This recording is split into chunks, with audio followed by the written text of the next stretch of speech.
عباس بن علی بن ابی طالب کی ولادت 4 شعبان المعظم سن 26 ہجری کو مدینہ منورہ میں ہوئی۔ آپ کی والدہ ماجدہ حضرت فاطمہ بنت حزام ام البنین کے لقب سے مشہور ہوئی۔ حضرت فاطمہ بنت محمد صلی اللہ علیہ وآلہ وسلم کی وفات کے بعد حضرت علی علیہ السلام نے جناب ام البنین سے شادی کر لی۔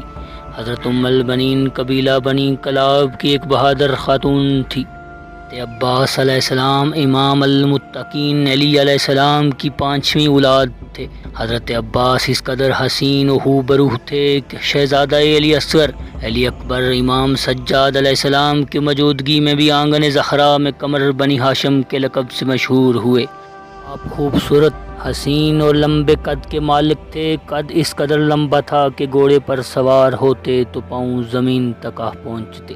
حیدر کی شجاعت آپ کو وراثت میں ملی۔ حیدری نسبت کی وجہ سے آپ کی شجاعت، سخاوت اور جوان مردی پورے عرب میں مشہور تھی۔ عباس علیہ السلام دیگر اولاد علی علیہ السلام سے وفا کی اس منزل پر فائز تھے کہ آپ نے کبھی اپنے آپ کو امام حسن و حسین کے برابر نہ سمجھا۔ آپ ہمیشہ حسنین کو امام سمجھ کر حکم کی تعمیل کرتے۔ آپ ہمیشہ خاندان اہل بیت کے آگے سر تسلیم خم رہے۔ وفاؤں کو وہ معراج عطا کی جس کی مثال رہتی دنیا تک نہ لائی جا سکے گی۔ حضرت غازی عباس حسنین کریمین کو یابن رسول اللہ یا سیدی کہہ کر پکارا کرتے تھے۔ وجہ ہے کہ وقت شہادت امام حسین علیہ السلام نے حضرت عباس کو بھائی کہہ کر بلانے پر اصرار کیا تو اس وقت آپ نے امام عالی مقام حضرت امام حسین علیہ السلام کو بھائی کہا۔ جنگ صفین جو امیر شام اور حضرت علی علیہ السلام کے درمیان 37 ہجری کو لڑی گئی، اس میں آپ با نفس نفیس شامل تھے۔ جنگ صفین میں حضرت عباس نے وہ شجاعت و بہادری دکھائی، صفین کے میدان میں تھرتھلی مچ گئی۔ 1000 افراد سے لڑنے والے ابن شعثا اور اس کے ساتھ بیٹوں کے قتل کے بعد میدان جنگ میں ہر طرف یہی آواز سنائی دینے لگی کہ بھاگو بھاگو، ہمارے پیچھے علی آ رہا ہے۔ حضرت علی کی وفات کے بعد حضرت عباس بالخصوص بنی ہاشم میں اور بالعموم پورے عرب میں بہادری اور شجاعت کی وہ علامت تصور ہوتے تھے جسے شکست کی شین سے بھی کبھی واسطہ نہ پڑا ہو۔ عباس کی اولاد اس وقت دنیا کے ہر کونے میں موجود ہے۔ عراق اور اہل عرب میں آپ کی اولاد سادات علوی کے نام سے مشہور ہے۔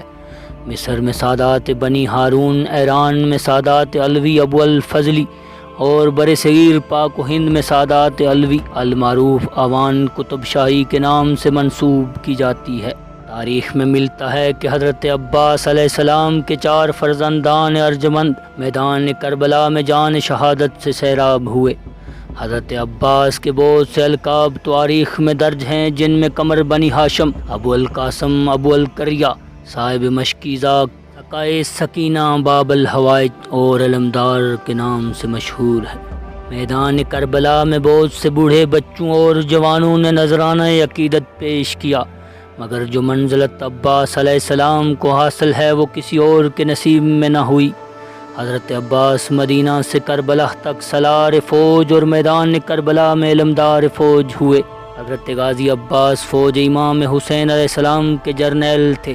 وہ فوج جو بے تیغ 72 افراد بنی ہاشم اور چند اصحاب جان ساران پر مشتمل تھی۔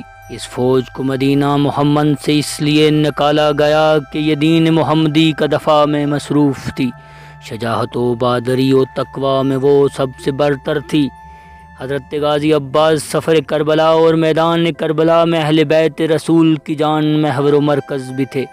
جب تک آپ شہید نہ ہوئے تب تک فوج اشقیاء کو یہ ہمت نہ تھی کہ حائمہ آل رسول اور امام حسین علیہ السلام کی طرف آنکھ اٹھا کر بھی دیکھ سکے، لیکن منشائے خدا کچھ اور ہی تھی۔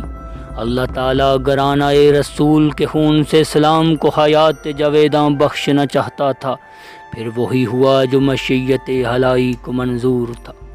غریب و سادہ و رنگین ہے داستان حرم، نہایت اس کی حسین ابتدا ہے اسماعیل۔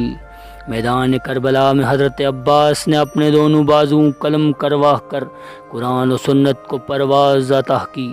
آپ 10 محرم الحرام 61 ہجری کو میدان کربلا میں جام شہادت نوش فرما کر دین اسلام کی خون سے آب یاری کر گئے۔ آپ کا مزار اقدس کربلا میں امام عالی مقام حضرت امام حسین علیہ السلام کے روضہ اقدس کے قریب واقع ہے۔